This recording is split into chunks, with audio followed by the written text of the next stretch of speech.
So you want to know more about prayer? I'm so glad you're here. My name is Katie and this is Graceful Days. Before we start on our topic, I want to set this video up a little bit because it's going to be a little different than what I've done before. I haven't done a lot, but I feel like I've done a lot. It's been a little bit different. I've been struggling to be on camera and making sure everything is perfect and making sure I look where whatever. It's a struggle. So I'm going to set it up a little bit different. I'm going to work on a crochet project because I absolutely love to crochet.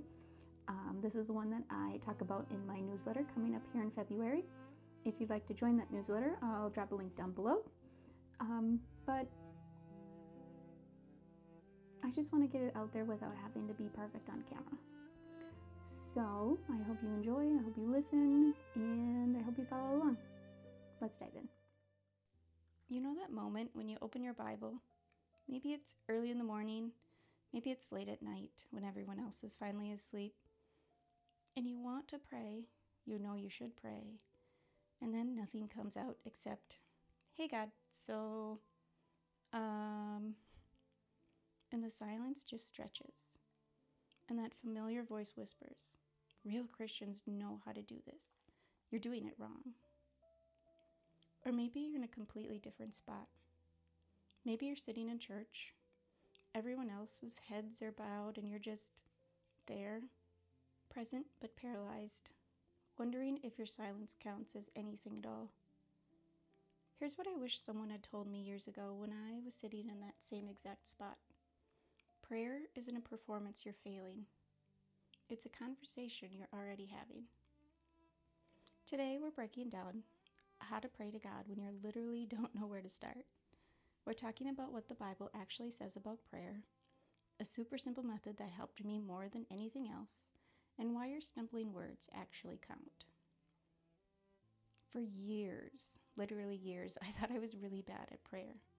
Everyone around me seemed to have these beautiful flowing conversations with God. Meanwhile, I was over here with, God, please help me. Amen. That's it. That was my whole prayer life for a really long time. And I felt kind of like a fraud.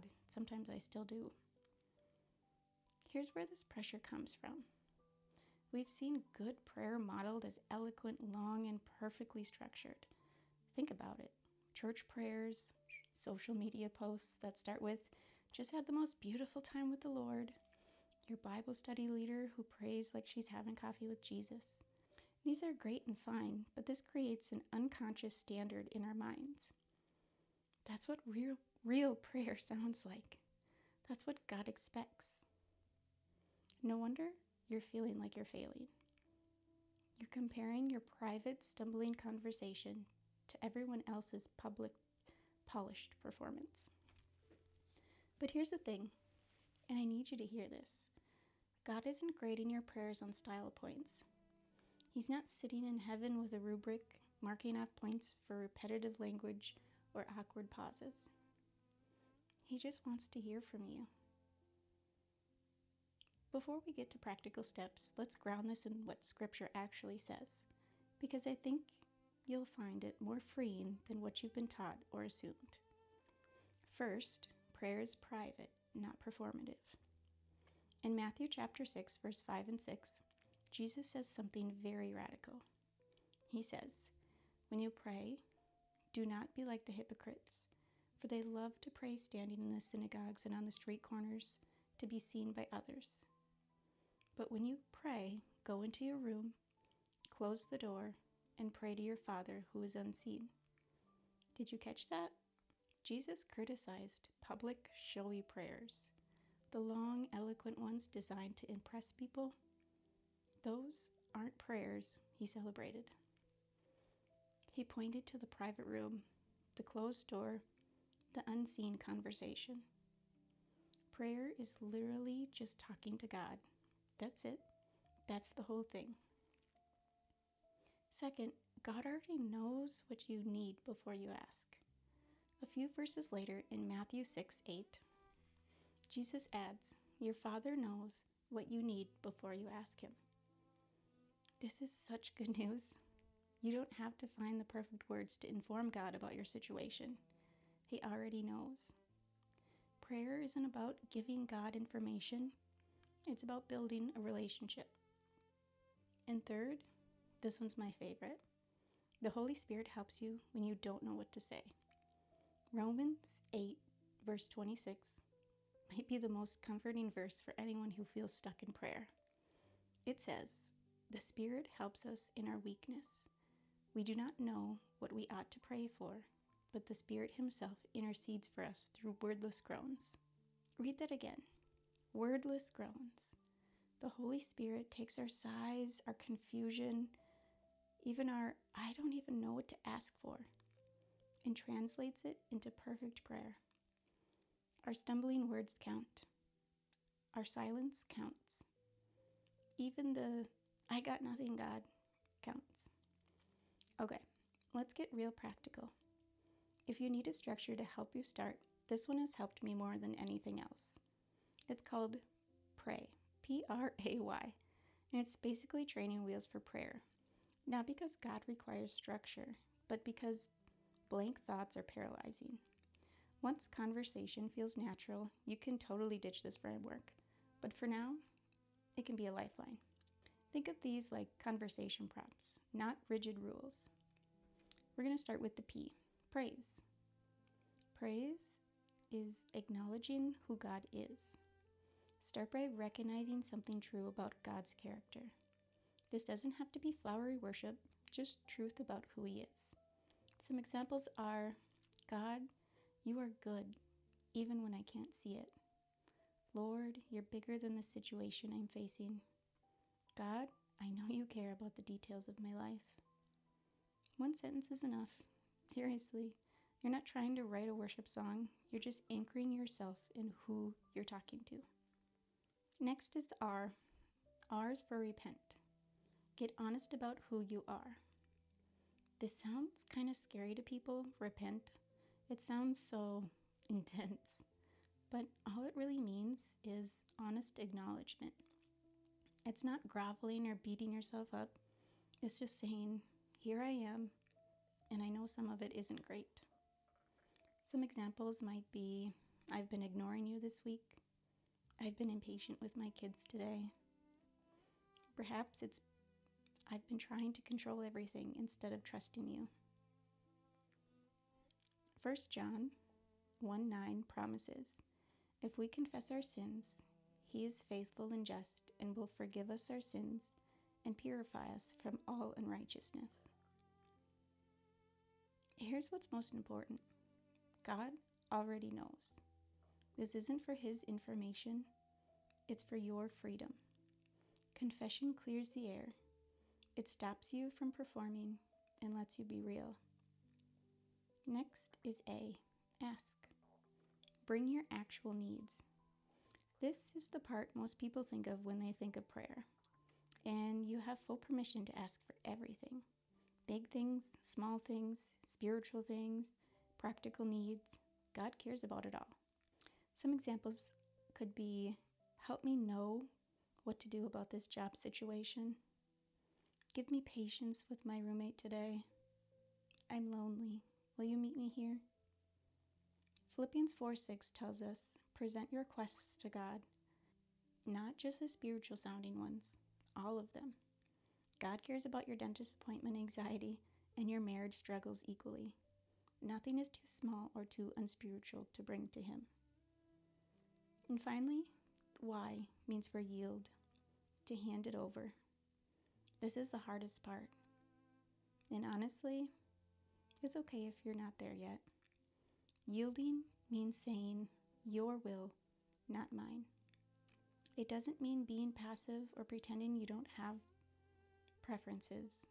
It means trusting God with the outcome, even when you can't see it.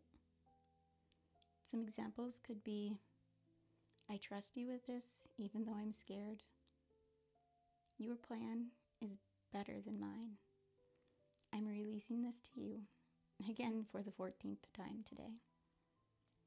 In Luke 22:42, Jesus prayed in the garden, Father, if you are willing, take this cup from me.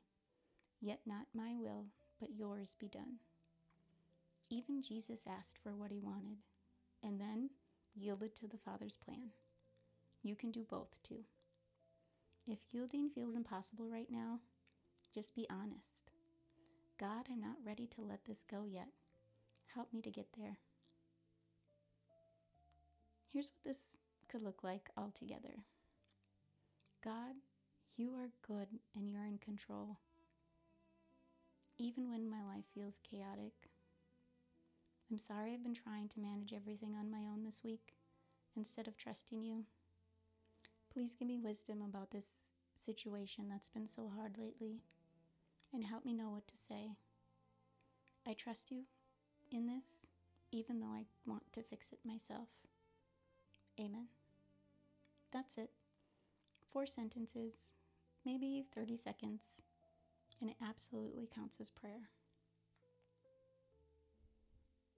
Let's tackle one more myth real quick. The idea that real prayer requires significant time. I used to feel guilty that I didn't have a designated prayer time every morning. No 30-minute quiet time, no journal full of prayer requests, just life happening really fast. But here's what I've learned. The prayers that have changed me most are often the shortest. God help in the parking lot before a hard conversation. Thank you when something goes right. I can't do this in the middle of a breakdown. Give me patience right now, please, Lord. We've all been there.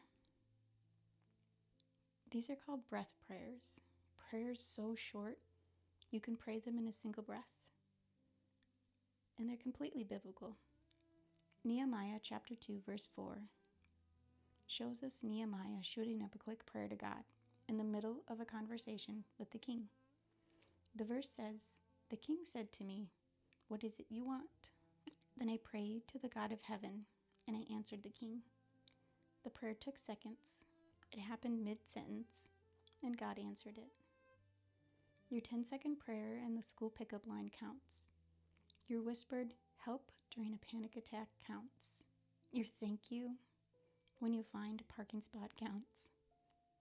God isn't measuring the length of your prayers.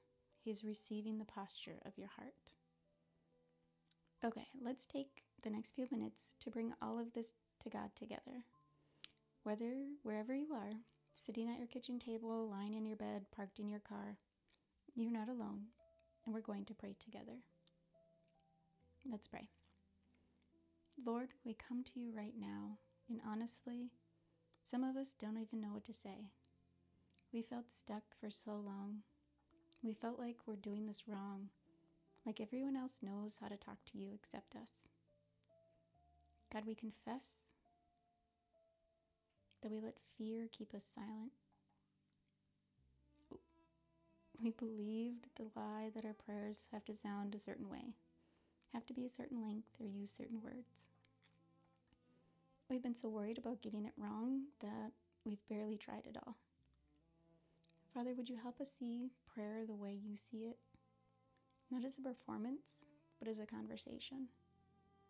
Not as something that we have to perfect, but as something we get to experience. Your word says the Spirit helps us in our weakness. That when we don't know what to pray, the Spirit intercedes for us. Lord, we're leaning into that promise right now. Take our sighs, our confusion, our I don't even know, and translate it into perfect prayer. We also confess, Lord, that some of us have felt unworthy to come to you. Like we need to clean ourselves up first. Like we need to have our lives more together before we can approach you in prayer. But your word says to come boldly to your throne of grace. Not perfectly, not with it all figured out, just to come. So here we are, right here, right now, just as we are. God, we ask, teach us to pray the same way the disciples asked Jesus. We're asking you. Show us what it looks like to talk to you in the car, in the kitchen, in the middle of hard conversations, in the quiet morning, and in the chaotic afternoon. Help us believe that our short prayers count, that our stumbling words matter, that you're not waiting for eloquence, you're just waiting for us. Lord, we trust that you meet us here, where we are, that you don't require us to have it all figured out, that you're just waiting for us to come to you with open hands and an honest heart. Amen. I hope that this prayer framework has brought a little bit more clarity around the topic of prayer, and then it helps you grow with your conversations that you have with God. If you've given it a try, feel free to leave a like and a comment down below and subscribe for more helpful Christian content. I'll be praying for you. Take care.